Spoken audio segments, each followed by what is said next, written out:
Hello எல்லோருக்கும் வணக்கம். நாங்கள் இப்போ கடற்கரையில் நிற்கிறோம். கடற்கரையில் வந்து ஒரு பெரிய சூறை மீன் வாங்கியிருக்கோம் பாருங்கள். இந்த சூறை மீன் ஃப்ரெஷ்ஷான மீன். தூக்கி காட்டுறேன் பாருங்கள். கண்டெல்லாம் பாருங்கள் எவ்வளோ ஃப்ரெஷ்ஷாக இருக்காங்க. நீங்கள் மார்க்கெட்டுகளில் பழைய மீனை பார்த்துருப்பீங்க, ஆனால் இது நல்ல உயிரான மீனுங்க. அவ்வளோ டேஸ்ட்டான மீன் இது.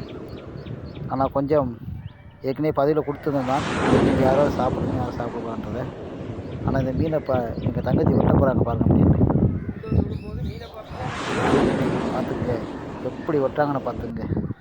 அப்படியே பீஸ் பீஸாக அல்வா மாதிரி வெட்டுறாங்க. அவ்வளோ நல்லா இருக்குது வெட்டும்போது. ஒரு சின்ன கத்தியை வச்சு கட்டையில் அப்படியே கேக் துண்டு மாதிரி வெட்டுறாங்க பாருங்கள். அவ்வளோ ஓகே. உங்களுக்கு பிடிச்சிருந்தா லைக் போடுங்க. இந்த மாதிரி சூறை மீனை நீங்கள் கடற்கரை பக்கம் வந்தீங்கன்னா, சுற்றுலா வந்தீங்கன்னா வாங்கி ஃப்ரெஷ்ஷாகவே நீங்கள் வாங்கலாம். வாங்கி சாப்பிட்டு பாருங்க. அப்புறம் நல்ல மீன், உடன் மீன். இந்த மாதிரி மீன்லாம் வந்து கிடைக்கிறதே ரொம்ப கஷ்டம். நீங்கள் இந்த மாதிரி மீன்லாம் மிஸ் பண்ணிடாதீங்க. கடற்கரை பக்கம் இல்லை நீங்கள் எந்த கடற்கரைக்கு எங்கே போனாலும் இந்த மாதிரி மீன் மிஸ் பண்ணிடாதீங்க. வாங்கி சமைச்சு சாப்பிட்டு பாருங்க. அவ்வளோ டேஸ்ட்டாக இருக்கும்.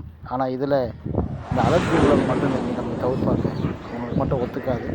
மற்ற எல்லாருமே சாப்பிடுவாங்க. அவ்வளோ நல்ல மீன். இந்த மாதிரி பள்ளிக்கூட லீவ் விட்ட சமயங்களில் பிள்ளைகளுக்கு வாங்கி கொடுத்து சுற்றுலா